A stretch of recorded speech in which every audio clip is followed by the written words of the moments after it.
Hello, and welcome to another episode of Casting View with your hosts, me, Dan, And I'm Lou. and each week we'll pick a random topic and we'll cast our views on it. Not going to say the mistakes I've made for the intros leading up to this. We'll save this for the post credits if anyone stays this long. But yeah, well, we've got through it. How's your week, Lou? Yeah, it's been all right. Very, very, very average. Went and watched some football this weekend. Was at the City Ground, and if there's any Nottingham Forest fans that are listening to us, atmosphere is absolutely unbelievable at the stadium. I have to give them a shout out. It's unbelievable. It was deafening, deafening. What did you think of Richarlison? Oh, it was absolutely. I love the shithousery. It's hilarious. The keepy up, he's the getting wiped out. Like he's literally played the perfect shithouse game. He's come on, got two Forest players booked, I think two, and then handed Harry Kane an assist. Absolute, it's Yeah. exactly what you want off the bench. Let's be honest. Yeah, Lou went to see Nottingham Forest v Tottenham Hotspur. So if anyone isn't aware of the football over here, I'm surprised you still got your voice because we recorded with Antonio a couple of nights ago, didn't we? So I think when this episode goes out, I think that episode will have aired. So if it hasn't aired, it'll air the week after this. But yeah, and if anyone's thinking my Lou sounds sexier than normal, you pretty much had no voice in that Yeah. episode, I did you? mean, even still now, it's feeling a little bit rough. So there might be periods of time where I kind of cut in and out, but I feel like I've got like my sexy rock star voice on at the minute. It just makes me want to scream Nickelback.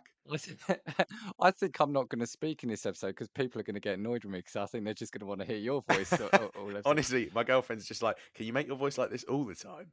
But that's like the best part of a cold or the flu, isn't It it? is. Is when it affects your voice, and then you're actually quite disappointed when your voice starts coming back, right? Yeah, this is the thing. Maybe what I should do is set up like an account. You know where you do personalized messages, and then when you get sick, you can turn around and do people like seductive personalized messages for them. I feel like that's a great business idea sitting there. I was at your house earlier on the day on the Saturday, and you sounded fine, and then you joined Antonio and myself, and then you just sounded like you'd actually been out before you joined us. Yeah, You honestly, sounded like yeah, I sounded like a worse version of Sean Dyche. Now, for anybody listening who doesn't know who Sean Dyche is, please do look him up on YouTube because you'd understand what I mean.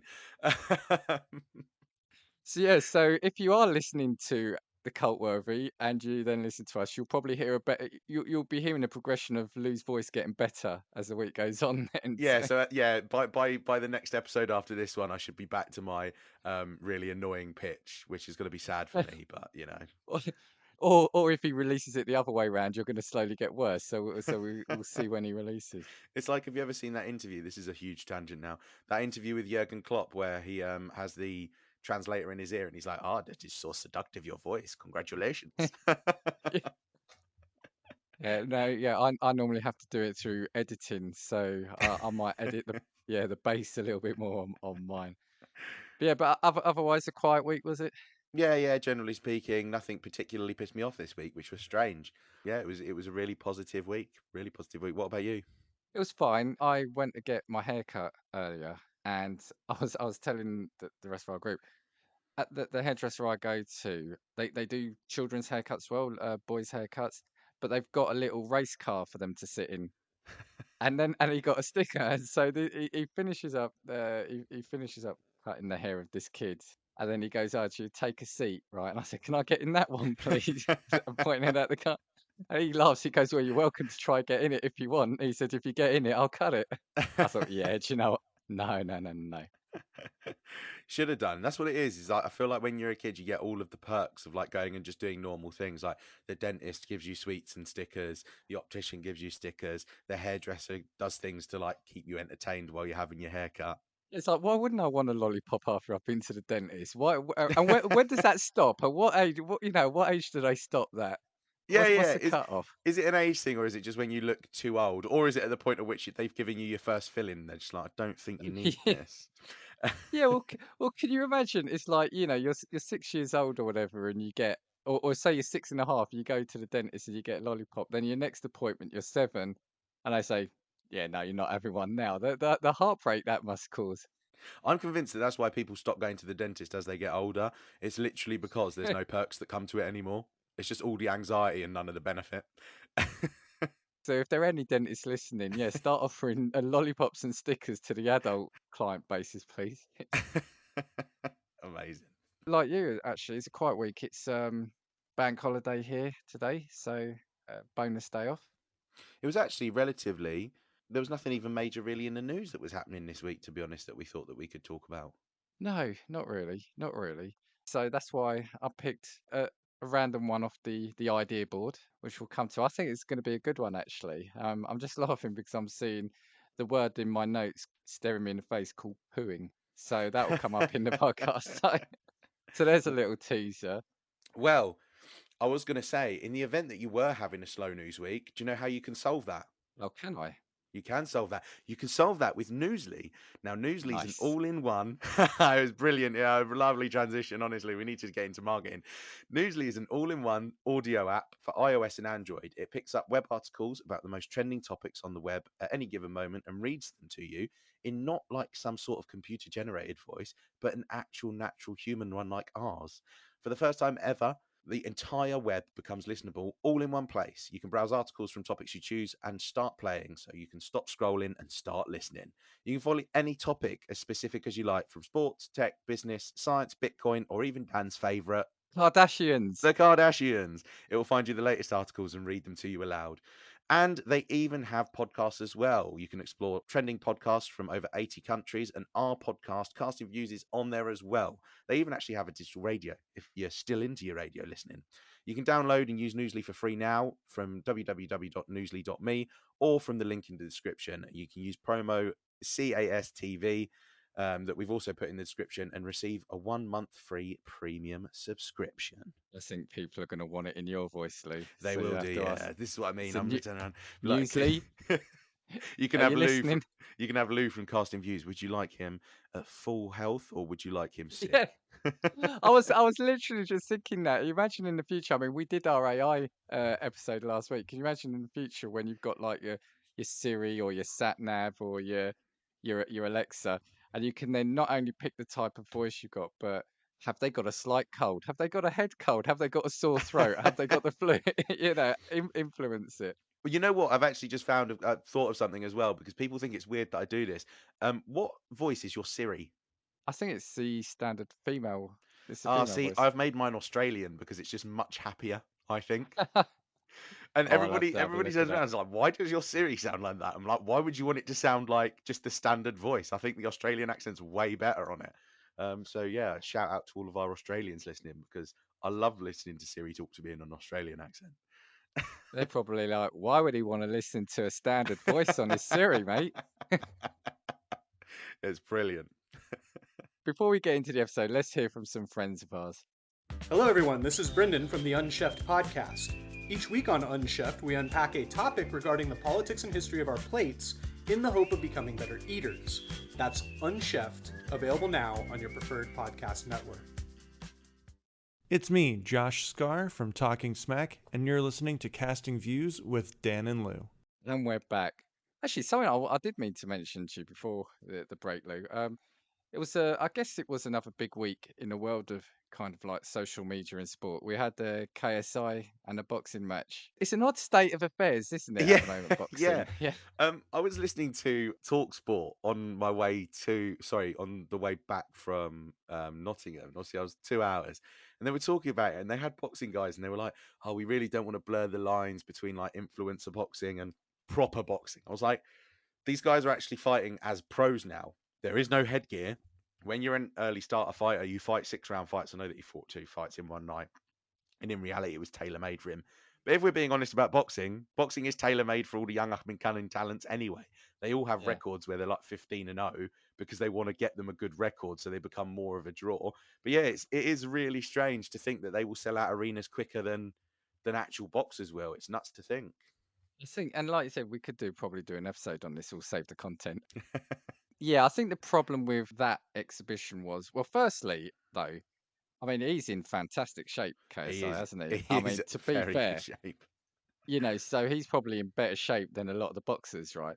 But I think it is the fact that he took on two fights in one night. That's probably what made it, what kind of degraded it in a lot of people's eyes. I think it looked more like a gimmick rather than if he'd have taken on a fight like, a single 12 rounder. Do you know what I mean? Well, this is the thing. Originally, it was supposed to be Alex Wasabi, who's another YouTuber, and I think he pulled out. I think it was concussion.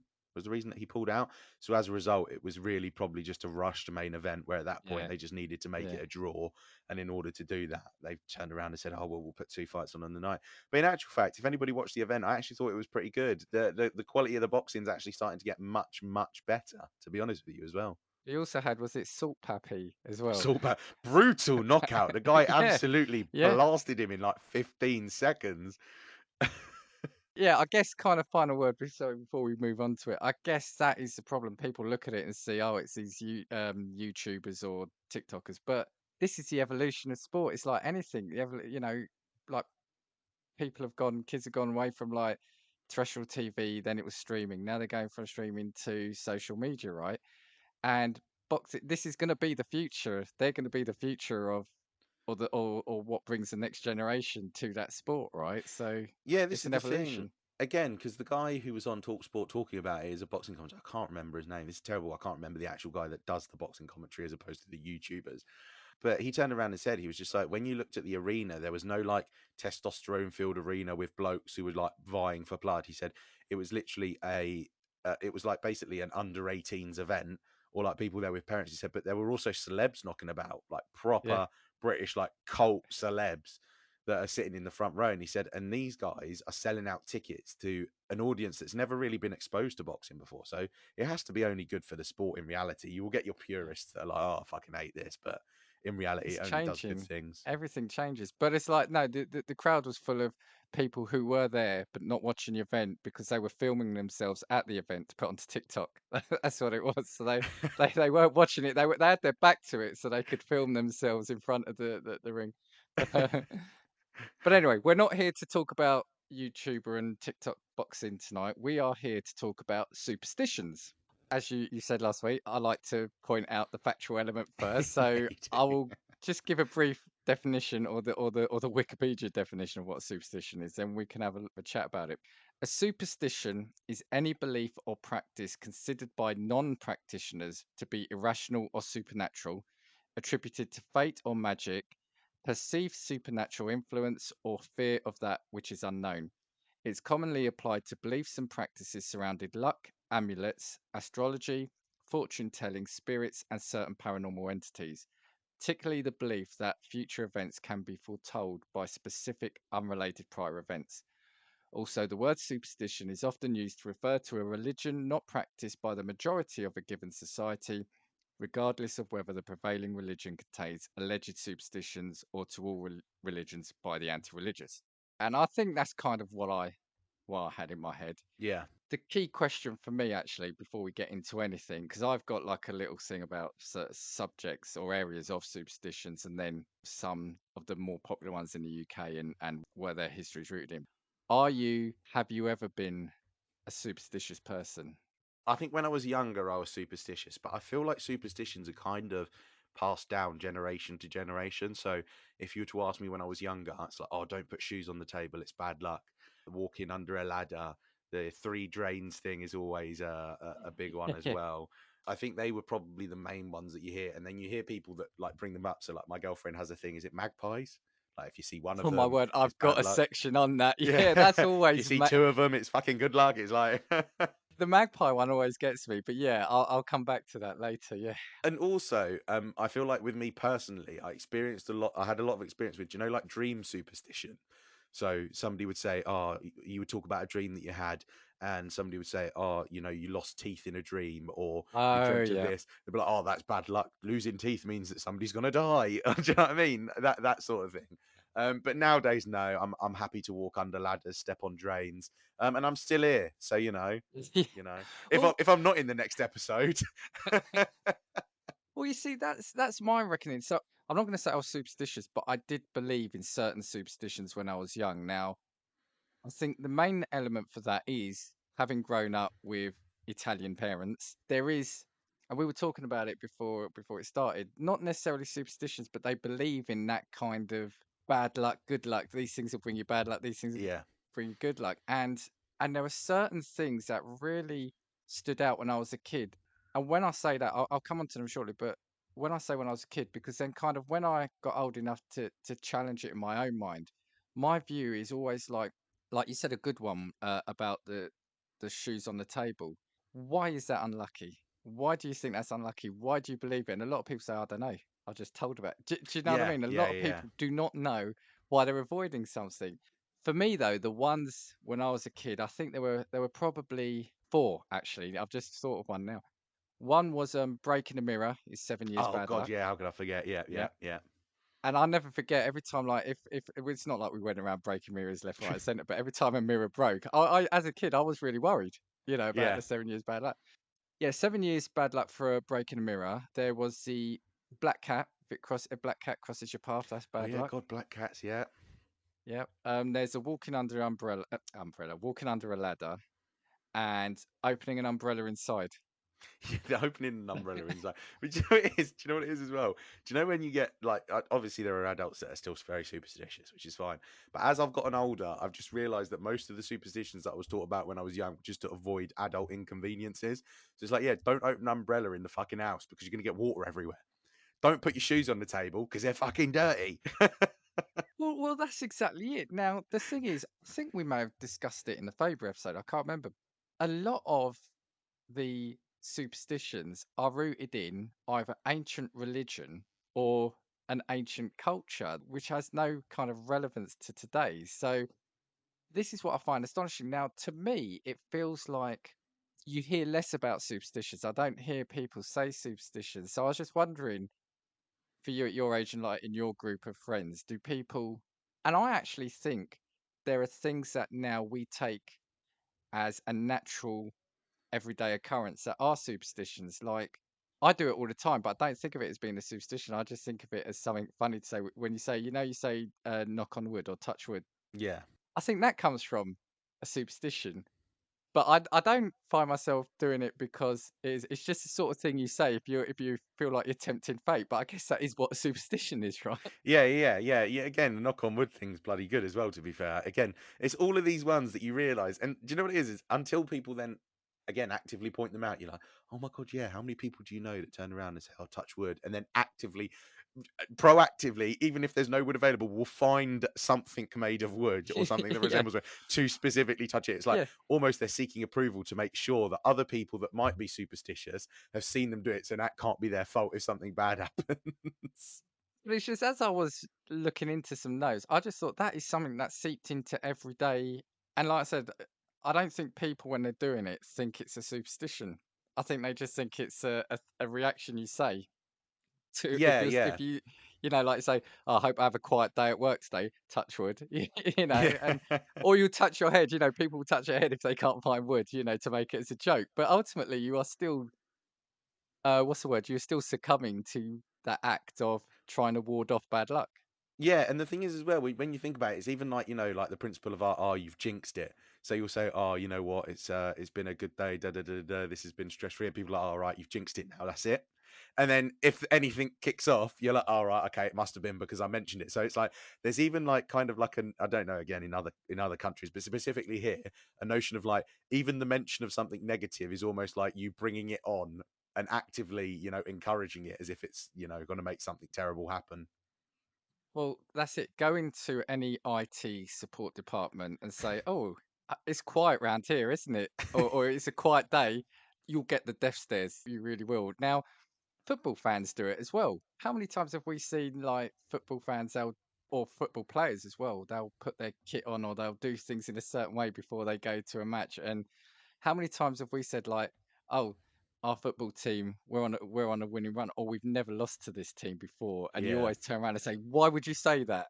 Why would you say that? Why have you put the jinx on us?" So I think now superstitions have gone into just whether something's good or bad luck, maybe, rather than it being called a superstition. Yeah, because I mean, we've probably been guilty of that in actual fact with the football, because it's like, oh, we have to watch the football together if we've watched the first game and Italy have Yeah. won, or and then you're like, oh, I wore a different shirt on this game, or this one's my bad luck flag. It's like, you know what? Even till this day, my dad's got an Italian flag that we're not allowed to get out during the football because Italy lost the 1994 World Cup final when it was out. It's like, hang on a minute. Well, I remember a World Cup. It must have been 90. It was 1990, actually. I remember watching the first game at home, the first Italy game at home, and we lost. Right, I think we lost 1-0 to the Republic of Ireland. Right, And then my cousin said, "Oh, why don't you come over to my house to watch it, right?" So I went over to his house, watched it. We he gave us a bit. We had a beer as the game started. Then at half time, I remember I went to the loo. Blah blah. We won that second game, right? So from then on, I had to go to his house. We couldn't even think about being separate again. I had to go to his house. We had to open our cans of beer as the whistle went off for the first half. Bang on. As the half ended, I needed to go to the toilet. And I was doing this every game. Do you know what I mean?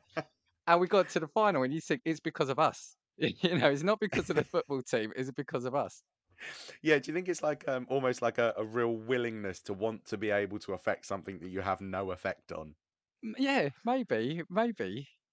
Yeah, because obviously we hold the power of the universe in our hands. It was that opening that beer when that whistle went.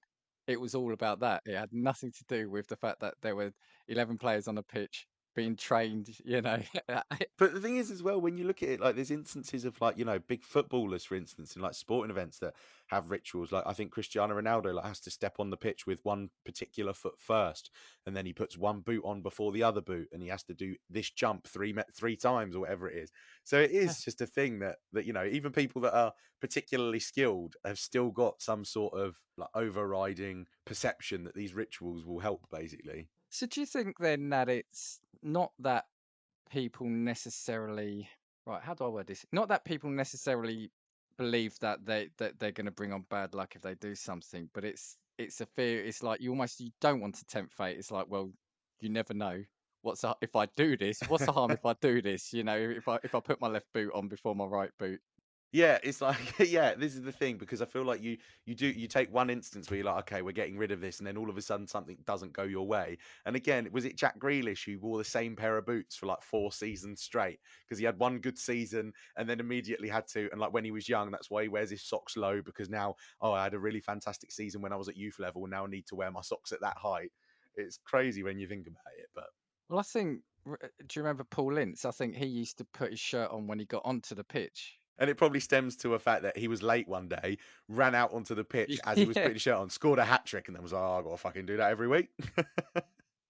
Yeah, so like I said, maybe it's just people don't want to call something superstitious. I mean, I remember the thing about the ladder thinking was really silly quite early on. I mean, I won't walk under a ladder if there's someone on it, but I think that's common sense. Do Yeah, you know what yeah. I mean? It's like I don't want them dropping a bucket of paint on my head or a bucket of water if they're a window cleaner. I think walking under a ladder with somebody on it, yeah, fair enough.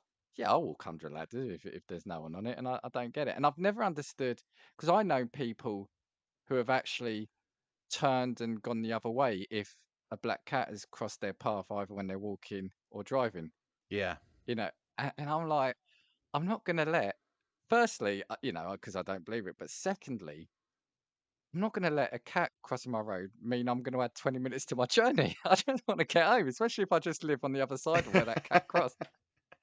So I think then in what we can do is probably split superstitions into two categories. I think there are superstitions that have come about as a result of avoiding what is either something just dangerous or a minor inconvenience anyway. So in that we can put walking under a ladder with somebody on it is dangerous, putting shoes on the table is dirty, opening an umbrella inside gets water everywhere. And then you've got superstitions that are more so the ones where it's like we just talked about with the football, where we feel like we can affect something because of something completely unrelated that became a force of habit that we've associated with either good or bad.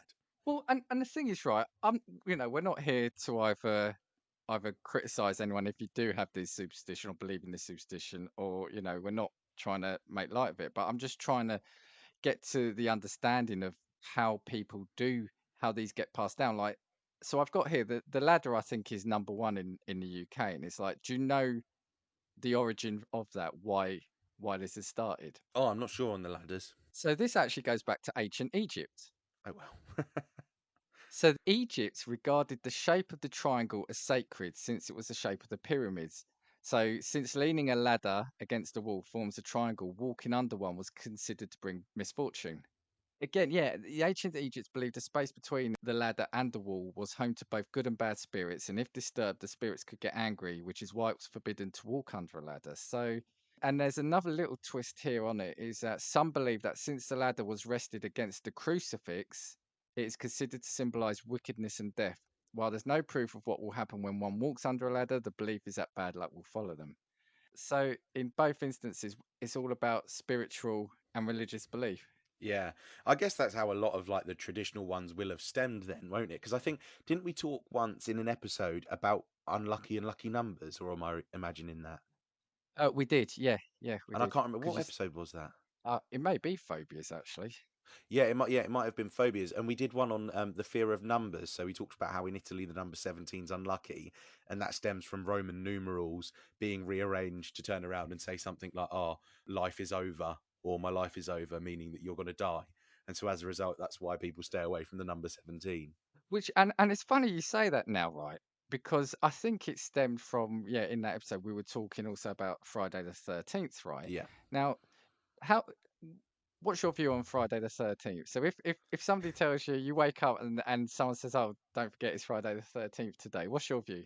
Am I going to avoid any do I do any dangerous things on any particular given day? Is it going to promote me to avoid any dangerous thing that might be doing? No, probably You're not. Like, chainsaw juggling, you're not yeah, going to do yeah, it on yeah. that day. Yeah. So maybe I'll avoid going base jumping on Friday the 13th. No. I mean, day to day, no, it doesn't affect me. But again, it's because I don't really do anything that's high risk in my life, just as a standard anyway, I guess. But what about, and like I said, this isn't in a said meant to be patronizing, but what about in your generation? Do you, like your friends talk about it, or when you were growing up, did anyone say that they were worried about Friday the 13th? Yeah, I think if there's a Friday the 13th and somebody notices in the office, for instance, oh, it's Friday the 13th today, or next week's got to be Friday the 13th, and it's kind of like said as like a little omen thing. And I feel people bring it up because people that are superstitious, that believe that Friday 13th is going to bring bad luck to them, I feel maybe bring it up in a light-hearted way before the event as more like a thing of comfort to say, oh, other people are acknowledging it, so it's fine, because then if everybody realizes it's Friday the 13th, I'm sharing the risk of something Yeah, bad yeah, happening almost. yeah, So yeah, yeah. if somebody does bring it up and then everybody's aware, it's like, okay, I've shared the bad luck out. But yeah, it does get raised in like the workplace, I guess, amongst people my age. The only time I remember something bad happening once on Friday the 13th was when I was working in my dad's shop. This was years ago, right? And I'll never forget that it had the cash register, and under the cash register kept certain bits and pieces. So I remember I had to crouch down to pick something up. And as I stood up, I hadn't realised the cash register had been opened to serve a customer. I literally smacked my head right under the cash register. But then you think, yeah, but that could happen any day. The fact it happened on Friday the 13th, you then want to attribute it. Yeah. Are people attributing a cause to bad things? Yeah, that's what it is. It's like in reality, you should have just been more careful. You're like attributing what is like a little bit of an embarrassing moment for you to something out of your control, because then it's like, oh, it's not my fault. Yeah. Now, the Friday the 13th is an interesting one because I've always said to people who said that they don't like it, I've always said, why? Are you religious? Because it's got a religious background to it. So, one explanation is the unlucky nature of the number 13 originated with a Norse myth about 12 gods having a dinner party in Valhalla. The trickster god Loki was not invited, arrived as the 13th guest, and arranged for Hur to shoot Balder with a mistletoe tipped arrow. Balder died, and the whole earth got dark. The whole earth mourned. It was a bad, unlucky day. So this major event in Norse mythology caused number 13 to be considered unlucky. Now, in Christianity, it seems to relate to the story of Jesus' Last Supper and crucifixion, in which there were 13 individuals present in the upper room on the 13th of Maundy Thursday, the night before his death on Good Friday. So, again, a religious thing. Now, the funny thing is, and this is what I'm trying to say about, is it sometimes used to not control people? I think, did you say earlier it's about keeping people doing certain things? I think that's what you said, isn't it? About Yeah, adults. yeah, that's what it is. Yeah, I think so. Yeah. Because linking into something you said earlier, right? Friday in Italy, Friday the 17th is a bad luck day, right? Because of the number 17. And the reason that's come is because 17 in Roman numerals is XVII. And if you shuffle those around, so again, you see how vague we're getting. If you shuffle those around, you get VIXI, which means I have lived, implying death at present, an omen of bad luck. In Italy, 13 is generally considered a lucky number, but this is the line that really stood out for me. Due to Americanization, young people now are considering Friday the 13th unlucky as well. In Italy. Yeah. And that's what I'm saying is about how you can, I don't want to say the word condition, but it's almost like a mass what's the word, like we say about the Mandela effect, not hysteria, but do you know, a mass consciousness all think the same thing, like Friday the 13th is unlucky over there, Yeah. so it must be unlucky, and I'm going to think that the fact that it's Friday the 17th there and not the 13th, but they're now starting to believe that is amazing. Yeah, it kind of like is like what becomes what is like a social construct through like the belief and spreading of that belief. It becomes something that then society collectively believes in. And to kind of echo this, in North Carolina, according to the Stress Management Center and Phobia Institute, an estimated 17 to 21 million people in the United States are affected by the fear of Friday the 13th, making it the most feared day and date in history. Some people are so paralyzed by fear they avoid their normal routines. And it's been estimated that between 800 to 900 million US dollars is lost each Friday the 13th. See, that one is a crazy one to the point at which it's having like huge economic effect on that. Because when I was looking at the stuff on the 17th in Italy, like Air Italia doesn't have row 17 on its planes. Hotels don't have a room 17. And I know that we talked about this in a previous episode where we talked about like the effect that superstitions and that sort of thing have. Again, so let's say that, for instance, flight numbers, again, or models of cars, for instance, got rid of the number 17. So I think there's not a Peugeot model 17 or something like that. They made it like the 107 or something. But to think that, let's say that there's a flight number that you specifically don't have because it's got the number 17 in it, the chances of a plane, like, you know, having any form of accident nowadays is literally like one in however many millions of flight take off every year. So, what are the chances of the flight specifically with the number 17? But you know that in the event that that did happen, you would create what Exactly. would then at that point for society would be a justified fear, wouldn't you? Yeah, because could you imagine the anger of the public would be turned on the airline for doing that rather than saying it's a tragic accident? Absolutely. That's what it is. So you'd have airlines or businesses know that there's nothing wrong with putting the number 13 in a lift or a number 17 because there are a number of lifts that don't have 13, the 13th floor, do they, or Yeah, 13th button? yeah, that's it. Because if they did and somebody pushed the 13th floor and then the lift got stuck or something happened, it's almost like they'd be culpable. It, it, Yeah, it's yeah, it's absolutely. It's bizarre. crazy. Sorry, I did forget to say that about a ladder. You can reverse bad luck from walking under a ladder. You keep your fingers crossed until you see a dog, or you walk backwards under the ladder and take the opposite route. Amazing. I love it. So I love how you can make the mistake, walk under the ladder, and be like, "Oh fuck, we can get this back." It's like the rewind button in Forza. Yeah. Unbelievable. Umbrella, opening umbrella indoors again comes from ancient Egypt because the umbrella was primarily used for protection from the hot rays of the sun. So opening an umbrella indoors away from the sun was disrespectful and would anger the sun god, who would take his anger out on everyone in the house in which the umbrella had been opened. If you've noticed, though, do you see how when you look at the origins of all of these superstitions based on beliefs at the time, they are perfectly reasonable, Yeah, logical yeah, explanations? yeah, So fair point. obviously, the Egyptians believed that there were gods for everything, and so as a result, particular things were sacred.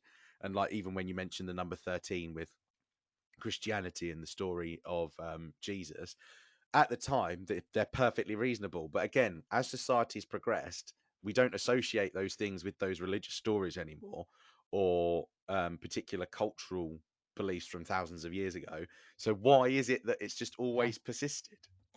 I think there's one or two things. I think like I said, my parents, I'm not going to say my parents were overtly religious, but you grew up in like the Catholic house, and they've got their own superstitions that came from Italy, and as a kid you kind of tend to believe it, and you then probably add it. Some superstitions were kind of enforced for safety reasons, maybe, Yeah. like trying to keep kids away from certain things. They used to say ghost stories stop the kids going into to the forest at night because they didn't want them escaping after dark and getting hurt in the woods or something. Do you know what I mean? So they made up ghost stories. For me, the biggest thing about opening umbrellas is probably more often than not to stop breaking things. I mean, they're violent umbrellas. They've got those metal little spikes at the end. Yeah, this is the thing. I feel like again, most superstitions in reality are just to avoid minor inconveniences that at some point have definitely fucked someone off. So, you know, there's the modern translation of that superstition is that somebody opened an umbrella, knocked some 15th century vase off of a table, and then all of a sudden the story Yeah. was spread that you shouldn't be opening umbrellas inside. But then there are the variations on it. So the umbrella one, some people don't believe it's bad luck, or it's only in certain instances if it's bad luck. So it's only bad luck to open an umbrella if the umbrella was a gift, the umbrella has never been used outdoors, or there's a sick person in the house. Yeah. And if you drop an umbrella, never pick it up yourself. You should ask someone to pick it up for you. I mean, just I mean, it's these little oddities around it that this is what I don't get. And like I said, my brain is finding it hard to kind of rationalize certain things that we've said we do, like footballers or as sports fans, and the knock on wood one.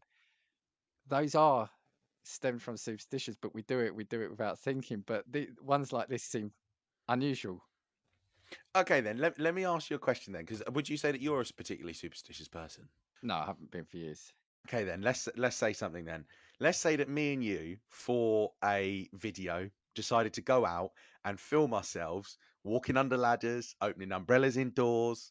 Um, what other ones did we say? Did we talk about that were particularly common? God, I've gone completely blank Breaking a now. mirror. Breaking, yeah, breaking mirrors. Would you, if we filmed that video, and then, for instance, let's say that you scraped your car in a car park or something the next week, would you? Do you think that reasonably you would link you doing that video with me where we took the piss out of it? You would link you scraping your car to the fact that you did all of those things, I would say no because one, I've scraped my car before. and it was just your fault. No, no, but because yeah, but yeah, basically. Like I said, I know rationally that a lot of these they shouldn't guide you. Like I do walk under ladders. We open umbrellas indoors a lot, because sometimes when you've had to bring it in to dry it off, I've brought them in. So I've done these things. I think would I look to blame it on that? So I've got a reason to say it happened, maybe, but Yeah. I wouldn't think it was caused by it. What about you? Yeah, I feel like what it does is, again, it kind of links me to the thing of like either people losing the reasoning as to why something happened. So it's almost taking the responsibility off of your shoulders. I would say no. If I scrape my car in a car park, it's because I haven't fucking looked where I'm going. Exactly. Yeah. But again, would some people turn around and say, "Oh, well, you did take the piss by turning around and walking under ladders"? You would get that reaction. Now, would the reaction from other people as a society turning around and putting those beliefs on you then affect your judgment? I think yes. So imagine if you had people that then came and said to you, well, you did turn around, make that video where you did this and did that. All of a sudden, would those opinions then have an effect on your belief of whether or not it had an effect? I think it probably would. What I thought you would say and what could happen is I wonder if, say, we did that video and then we go our separate ways and driving home and you have a minor scrape then. Could it be that it's playing on your mind as you're driving home in the back of your mind? Could you be thinking, oh, yeah, I've done all these Yeah, things that are yeah. supposedly bad luck? And could that make you lose a bit of concentration or could that make you scrape the wall as you're turning the car into the driveway? Could it have a subconscious effect on you? Yeah, I think that's probably true. I think that in reality, it's probably something that would then distract you whenever you did anything that you thought might be remotely some sort of risk.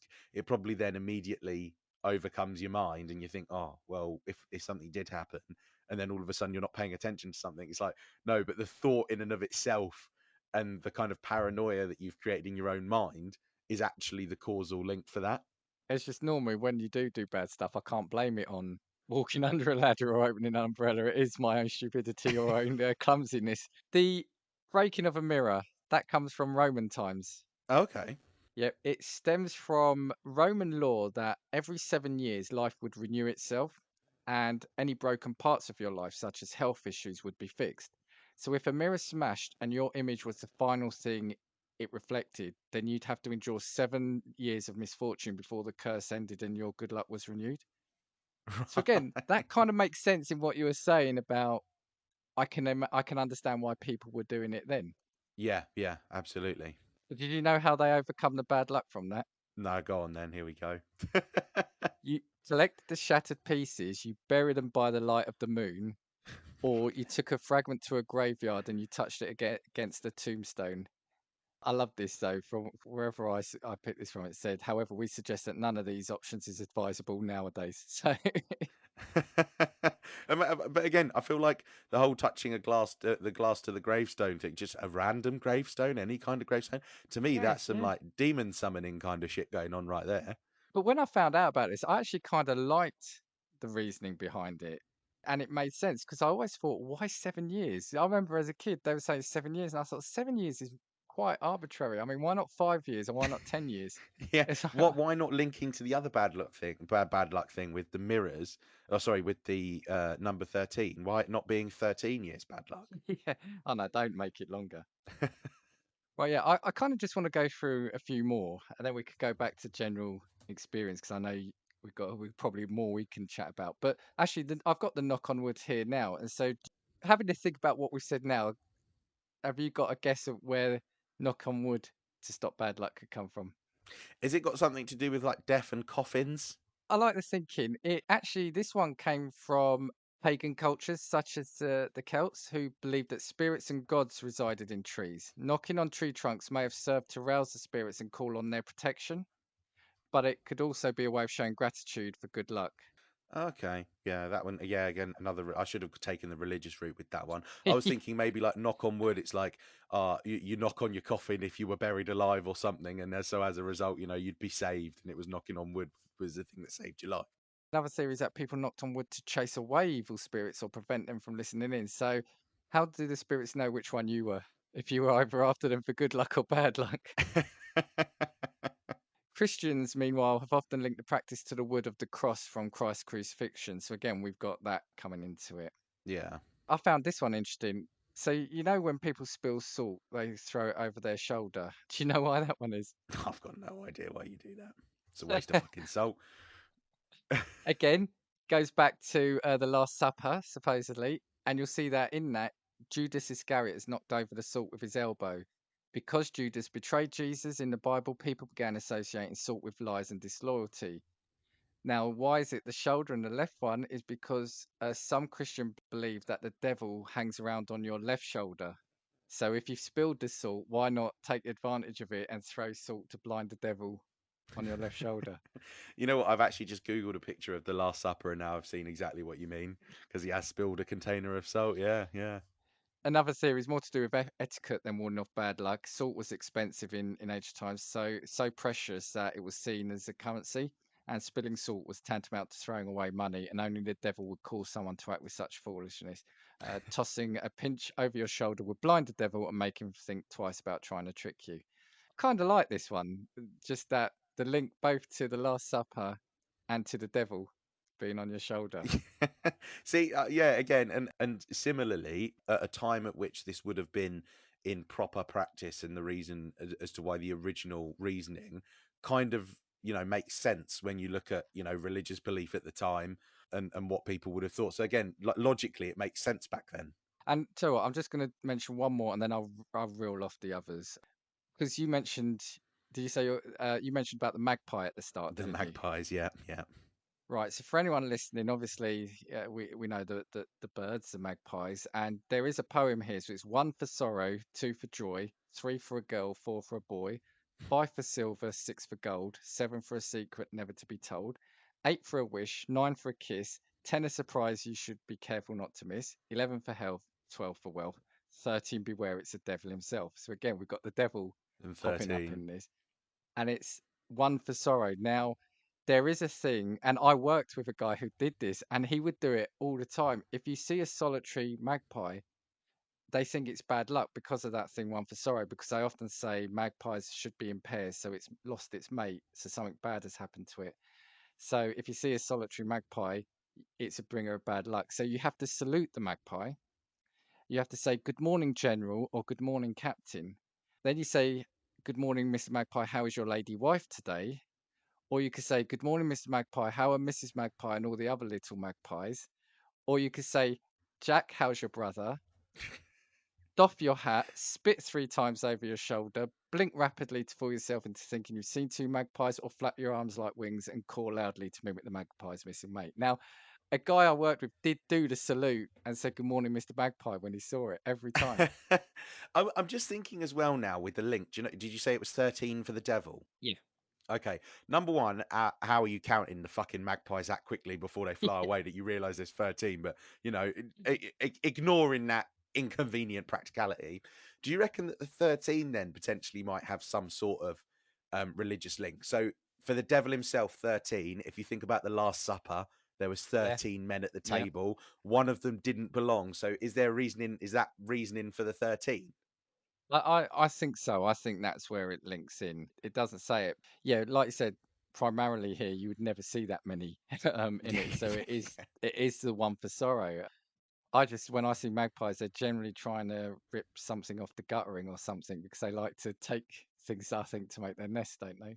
Yeah, can I tell you now? In reality, I wouldn't be able to tell you the difference between a magpie and a fucking pigeon. I just don't know how birds work. So I've Oh, probably gone birds past work. loads of I've gone past gone past loads of solitary magpies before, probably without even having an understanding that I've walked past one. So it's one that Right. doesn't affect me. That's why it's good to be ignorant with animals Yeah, because I can't be yeah. affected by these superstitions. They're those black and white ones, and I think they've got the long tail. Anyway, Ah, they right. they, they look Somebody's really gonna nice actually. somebody's gonna point a magpie out to me properly, and then I'm like, oh, thanks for that. Fucking hell. Now I've got to do all this bullshit when I see one. Only if you see one on its own. Only if you Oh, see one one on on its its own. own. Right. The other ones I'll quickly mention. Crossing the path of black cat. We said we've got walking over three drains, which you mentioned. Owning a lucky rabbit's foot, which I find odd because that's lucky. The other one you said earlier about stepping on cracks, but that came from a slightly longer rhyme saying stepping on cracks will break your mother's back. Crossing your fingers for good luck was supposedly bad. Not telling someone your birthday wish or it won't come true. Oh, sorry. I think, sorry, some of these following ones aren't necessarily bad luck, but it's how to protect yourself from luck. Sorry. So walking over three drains, owning a lucky rabbit's foot, stepping on cracks will break your mother's back, crossing your fingers to ward away bad luck. The thing, and I remember this, not telling someone your birthday wish or it won't come true. I mean, there's no reason for that, right? It's just like, oh, don't tell us what it was. Don't you make a wish. Don't Yeah. tell us what it was. Do you know where that came from? That came from someone turning around and said, yeah, I wished I got this for my fucking birthday because they didn't. And then the family would just say, oh, don't tell us your wishes anymore. We don't want to hear it. Yeah. This one I always remember, like my mum used to say. So this is itchy palm meant money's on the horizon. A bird pooing on you is good luck, and I swear people only say that to make the person feel less bad Yeah, about having bird absolutely. shit. And 100%. 100%. eating cheese before bed gives you bad dreams. Not putting new shoes on the table. Now you mentioned this, and I only found out about this one. I went to see a play, Blood Brothers, and it's in that, and Yeah. it's a northern thing, I think, north of England. So I don't know if it's a thing in other countries, but I read that it might stem from that in the north, when a miner died, they would put the shoes on the table as a sign of respect. Okay. So if you're doing that, you might be tempting death. Right, right. Okay. Oh yeah, people make a wish on a wishbone. Do you Yeah, remember? yeah, yeah, yeah. God, yeah. Break a wishbone. Yeah. Shooting stars. Yeah, finding a penny is good luck and saying God bless you when someone sneezes. So these are all kind of superstitious things that people either do to that might either bring on bad luck or prevent bad luck. So those are the common ones in the UK. And I've got some after from our friends over at Sugar Coated. This has come from Karen. She said, "Don't wash blankets in May or you'll wash a loved one away. Don't put shoes on the table, it invites death in your house." So there you go. It is on the other side of the pond. Don't put hats on the bed, it brings bad spirits when you sleep. Never put your purse on the floor, your money will leak out. If a broom falls, that means company is coming. And say rabbit, rabbit, rabbit first thing on the first of the month to bring good luck. Can safely say I've not really done any of them. Yeah. So thanks, Um, Karen. but I haven't But won the yeah. fucking lottery yet, so maybe maybe there's something to it. Well, we do pinch punch first day of the month here. You have Yeah, to do pinch that punch first. before. Yeah, Yeah, so on the first of the month, before midday, you have to pinch someone on the arm, punch them, and say, pinch punch, first day of the month. No returns, right? yeah, no returns. If, Again, if, just an excuse to kick the shit out of someone, really, wasn't it? Yeah. so what else have you got to say about superstitions? So I had some more like old kind of like wives' tale Italian ones, really. And I don't know if you ever heard this one when you were younger, but it was about witches.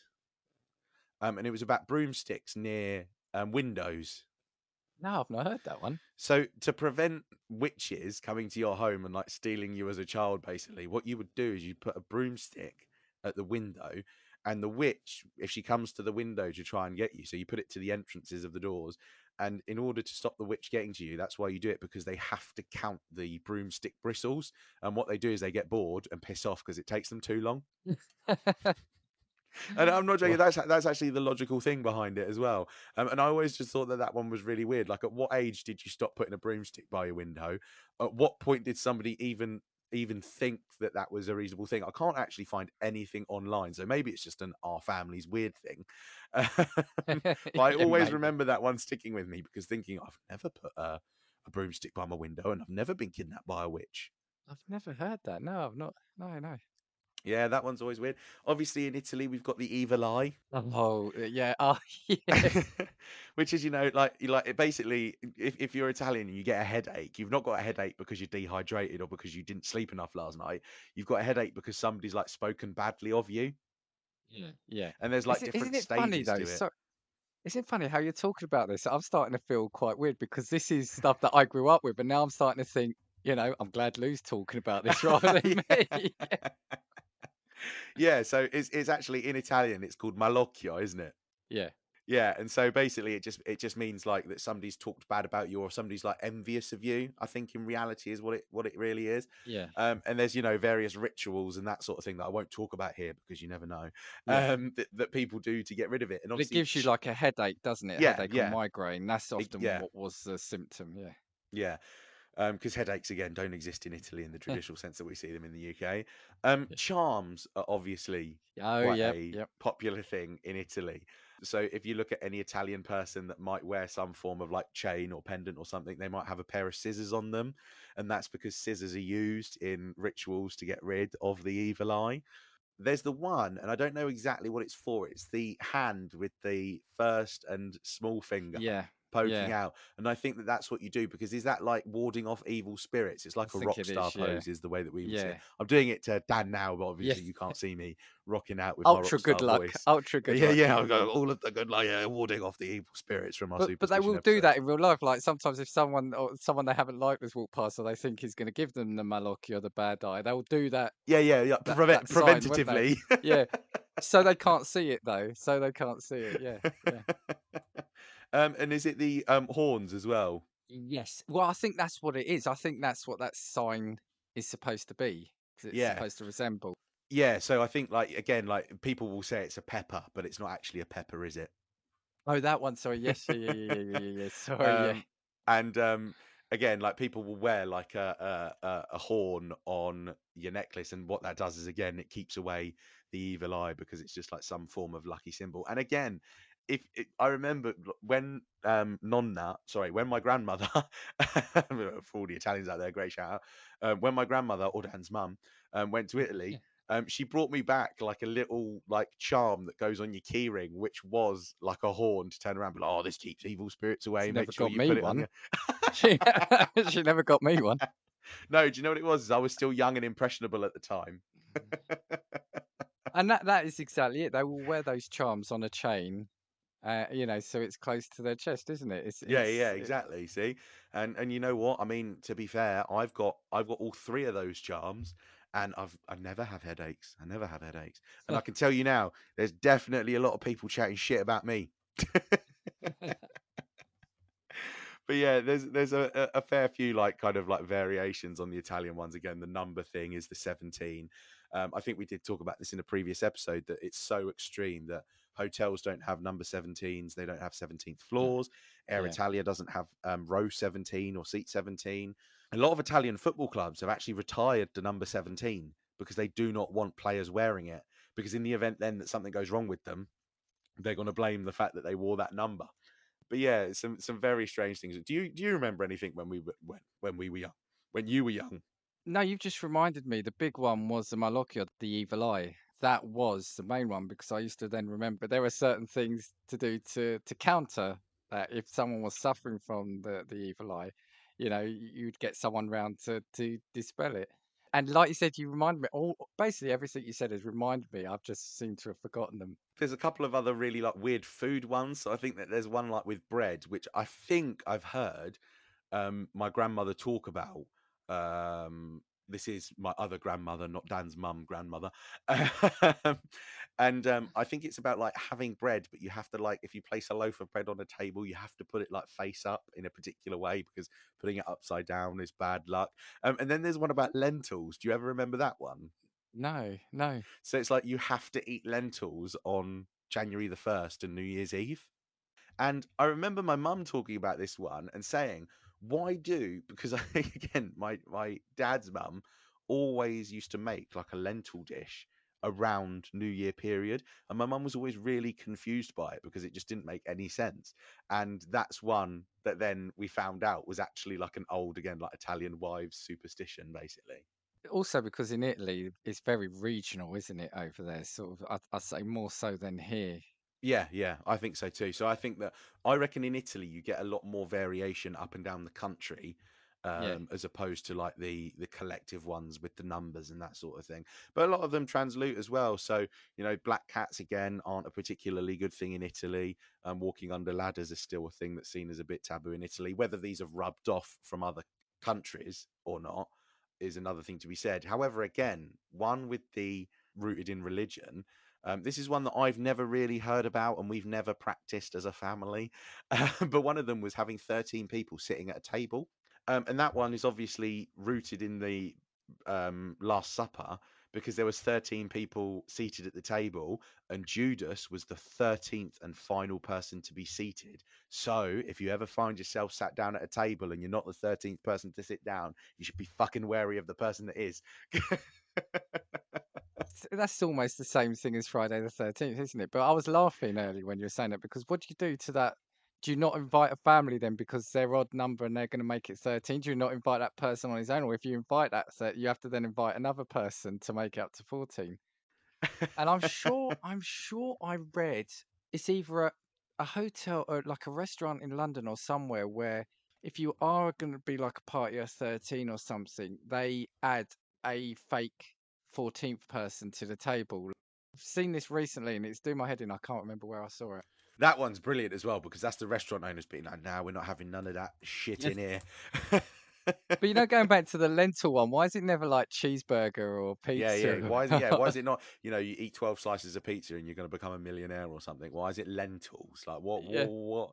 Oh yeah, I But just you know the don't Italy one, understand. actually, the 17th, right? Something that you reminded me of saying. So, there's a film called, it's one of those parody films. It's called Shriek, If You Know What I Did Last Friday the 13th. Yeah, In Italy, it was called Shriek, I impegni per venerdì 17, which is Shriek, do you have something to do on Friday the 17th? So that's how ingrained it is there. So they even changed the things because it wouldn't have the same impact if they just called it the Friday the 13th. yeah, yeah, yeah. Exactly. Again, it's really weird how like society collectively creates rules around these superstitions to kind of like make them even more ingrained and worse than they already are. Do you ever think as well that because we're kind of like I feel like maybe as like humans we're like predisposed to like fearing bad things, aren't we? Nobody ever wants bad Yeah, things to yeah. happen to you. So do you just feel that when somebody mentions a new superstition to a person, again, I'm not superstitious, don't buy into any of it, but when somebody mentions something that's superstitious to somebody that's superstitious and it's something new that they've heard, do you think that that person immediately takes it on board and superstition is widespread enough in society that it just progressively snowballs into becoming like a widely accepted superstitious thing? Yeah, I don't know. I don't know if it can happen anymore. I think because of the internet and because of social media, you can do a lot more research yourself. So like now, if I was to say to somebody or someone was to say to me, "Oh, do you know walking under a ladder's bad luck?" I'd probably go straight onto Google and look why is walking under a ladder bad luck, and then see it's related to ancient Egypt and think, well, that's ridiculous. So I just don't know if it could spread now. Yeah, I don't know, I feel like it's Is there something modern? I yeah, wonder. is that yeah, I don't know if there's any superstitions that I've only kind of like discovered as an adult that stem from something that's like, I only know, do you know, like people tell you the scary stories about not saying like rituals in mirrors and you see it in films, but barring Yeah. that, like the whole like Bloody Mary thing or something like that. Oh, like Macbeth as well, wasn't it? Yeah, Macbeth, yeah, you yeah, can't say Macbeth. that. Yeah, you Yeah, can't yeah, say the it. Yeah, Scottish yeah, play. yeah, Yeah, don't say Candyman 3 times in front of a mirror. yeah. um, I actually I did guess, find. sorry, I was going to Sorry, go say on. the only modern one I know is make sure you clean your cookies and browsing history when you, but I think that's not so bad luck, but that's for other things. But I actually did find a superstition survey which was conducted by a Professor Richard Wiseman, and he was from the University of Hertfordshire in their psychological all department. right, yeah, yeah. Um, and he basically had a summary of the findings of his study. So he found that in the UK, the Scottish were the most superstitious, followed by the English, the Welsh, and then the Northern Irish, which again kind of harkens back to there must be some sort of cultural aspect to superstition as a whole, and the reasons as to why people are superstitious. Yeah. Um, and they turned around and said that typically people that were superstitious and confirmed as superstitious in this study tends to worry about life a little bit more and have a strong need for control and a low tolerance for ambiguity, which again kind Makes of sense. like Yeah. strengthens the point that I had about people wanting to have a sense of control over something they don't have a sense of control over. Like when we talked about something as silly as the football, we feel like by doing some sort of ritual, like you said with the beer or eating a particular food or whatever it might be, that you then are exercising some form of control over that thing. I was going to say on a serious note about this though, what do superstitious people though, if you're avoiding doing a lot of the things we've said, but bad luck's going to happen to you, right? You can't outrun bad luck, depending on how little it is or how big, big it is. So how is it? I wonder how it's rationalized then to that person. Yeah, yeah. I feel like there's not been enough like psychological assessment of superstition in reality, has there? Do you or have you ever believed in star sign as well? You know, the Oh no. horoscopes. Oh Yeah. fuck no. But I wonder if there is a correlation between superstitious people and people that believe in the horoscopes. Yeah, yeah, that's actually that's probably a good point to be fair, because the horoscopes again are like written by whatever it says, oh, you're due good fortune today. Oh my god, you're gonna, have terrible loss this month or whatever it might be. But I'll be But honest with you, because obviously when I was young, again, they were always in the papers and stuff like that. You'd have a look. If it was something good, I'd think, oh yeah, that's going to happen to me. If it was bad, I'd ignore it. But if it was something positive, I was thinking, yeah, that's going to happen to me. It never did, obviously. But it's like again, what does being born on a certain day of a certain month and depending on what the kind of horoscope of a certain year, how can that dictate the rest of your life?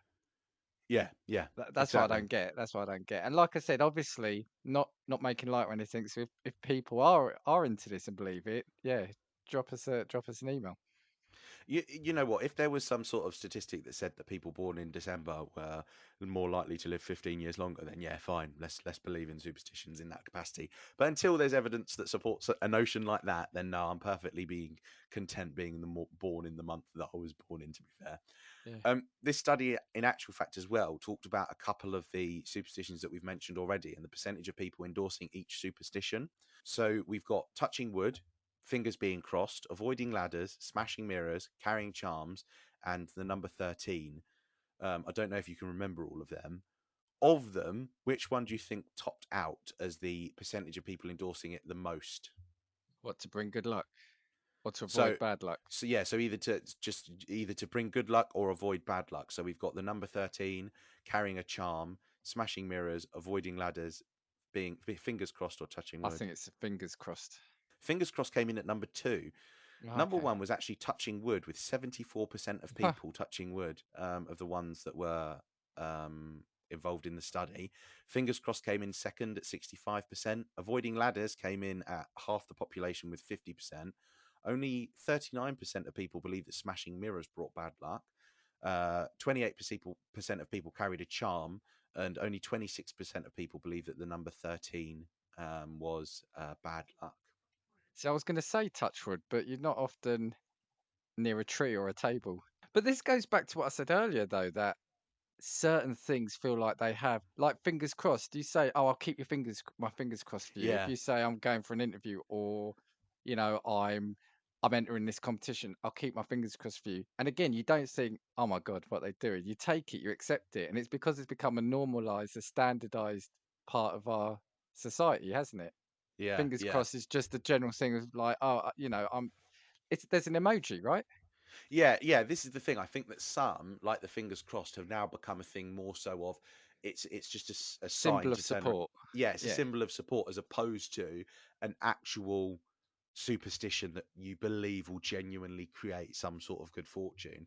However, do you know we talked about whether or not superstitions have become developed? yeah, This psychological study touched on personal superstitions that people had. So there were 500, more than 500 people that responded um, to the questions and to the just general thing that went out. And they talked about some of the more unusual superstitious behaviors and beliefs that were described and written back to the people that conducted this research. So I'll read a couple of them, and so some of them are again very strange and can only to me be a case of somebody's experienced either something good or something bad that is then linked to them to that behaviour that had happened only just recently. So I always avoid staying in the bathroom once the toilet has been flushed. depends what you've done. Yeah, I guess so. To me, that's what I thought as well. I this one's strangely specific. I always draw a smiley face in a free pint of Guinness, which would indicate to me that you don't draw a smiley face in a paid for pint of Guinness. Yeah, yeah, yeah. So again, how often you're getting 3 pints of Guinness, I'm not sure of. Well, and This you're one, happy, so you draw a smiley face. yeah, yeah, yeah, I think that's fair. This one is I always leave a house by the same door that I used to enter. Now, I think that this one might be just covering off the fact that you don't have to check any doors that you've opened if you've just walked into the Yeah, house. Do you know what I possibly, mean? I think possibly. that that one probably kind of stems from something like that. This one links to the 13. I never have the volume of my car stereo set to volume 13. And you know what? When we were talking about it, it's triggered me now because I know people who do not set their volume on their TVs or anything to 13 because they believe it's unlucky. A lot of people don't like doing it on an odd number. It's got to Yeah. be an even number for a lot of people, which I don't get. I just want it at the right level. Yeah. I'm not fussed if it's 23 or 24. I just want Yeah. to be able to hear it without it deafening If me. if 13 is the sweet spot, I'll hit that. Yeah. Yeah, exactly. Whenever I see a hearse, now this one's true, I think, of Italians as well. I've been with lots of Italian people, obviously, in my lifetime, not in that capacity. Yeah. Um, been around lots of Italian people, and I've always found that Italian people, when a hearse goes by, if obviously Italian people are naturally, like, I would say, more religious than the average population in the UK, a lot of them make the sign of the cross when they see Yeah, yeah, a yeah. hearse. And I don't know if it's a thing, if it's a superstition thing, if it's like warding away the fear of death, or it's just more so a respect thing. But I've always found that a I little think bit it's a bit of strange. both because they'll do it when you drive past a cemetery as well. Yeah. The Oh, the true the holding your truly breath. religious ones. Yeah, yeah, Yeah, yeah. holding your breath under tunnels and past cemeteries. That's another one, isn't it? Oh, I don't know that one. I didn't know that one about holding the breath. Yeah. Yeah, I Quite a... remember once when I was young, that's one that I did, but only because I'd seen it on television. And I remember I was like going purple in the car. And my parents were like, "What the fuck are you doing? This tunnel goes on for like another 2 miles." It's a channel tunnel. Yeah, yeah, Yeah. it's the channel. I'm like sat there 45 minutes, like just Yeah, blue. yeah, yeah. But this one was again with respect to hearses. Whenever I see a hearse, I touch. It's not funny. I touch my collar until I see a bird. The only reason I'm saying that is imagine if you see a hearse in the car. How the fuck are you changing gear unless you're walking past? Yeah, yeah, yeah. You know, so that one actually drags up like really practical implications. And yeah, the study basically concluded that the range of behavior supports the notions that new superstitions are constantly developing and evolving, and that there's no reason to expect superstition to decline in the near future. So I find that really interesting, and as you said that, and it goes back to something I said, which I think encapsulates the whole episode, right? It boils down to the fact that even now, if you could say, so you said you're not superstitious, right? Yeah, And you said you don't believe in horoscopes, right? yeah, But you'd wish someone good luck, right? yeah, yeah, And I just find that now is strange, the act of wishing someone good luck, because me saying that isn't going to give them any luck. yeah, But yeah, is it going to make them feel good? Possibly. And if it's yeah. someone that loves you and you love, that may be the little edge that they need to do well at this thing. Yeah, I think that it's more so a morale kind of boost for the person that you're speaking to, because if you wish them good luck, they're going into it with a belief, especially if they are very superstitious, going into it with a belief that they will do well. And so as a result, confidence creates good results in any situation, I The think. flip side would be though that if you didn't say that, they'd have bad luck or Yeah. neutral luck. Do you see what I'm Yeah, saying? neutral, It's like, oh yeah. wow, yeah, Go to a job interview, you're like, no, you didn't, you fucker, you didn't wish me good luck. yeah. Oh, cool. So, yeah, actually, that was a really interesting conversation, wasn't it? It was quite a good subject. You know what? If we're going to finish up here as well, because about the job interview thing, it's just reminded me of a saying, and I didn't know where the origin of the saying came from. So, do you know when you go on to do something and somebody says, "I'll break a leg," Yeah. more commonly used to refer to actors going for auditions? Apparently, that saying comes about because the reason that you break a leg is because you end up in a cast. No, that makes sense. I like that. That Mind right blown. there. That, yeah, honestly, I heard that the other day. I was like, no way, that is brilliant. That's Mind brilliant. blown. That's a great way to finish. That's a great way to finish. Have you got anything to say before we wrap up? No, no, no, nothing to finish on. Apart from the fact that I wish everybody listening to this episode a wealth of good luck Absolutely. and all the best with your future endeavors this week until you hear us next week. Yeah, good luck from us. May this podcast bring you some good luck. Before we go, yeah, as mentioned at the start, you should be catching us, or you'll be able to catch us on the latest. Well, it'll either be the current one or the next one, but the Cult Worthy podcast where we talk about censorship. Oh, had great fun doing it, so check it out. That'll be great. If you do like what you hear, please do leave us a rating or review where you can, and please do like, subscribe. Make sure you get those like and subscribe buttons selected so you don't miss an episode from us. You wouldn't want to miss another chat like this, would you? And we've got merch. So check out the merch. You'll see that on our LinkedIn Linktree page. And if you want to get in touch with us, you can email us at castingviewspod@gmail.com, or we are at castingviews on Twitter.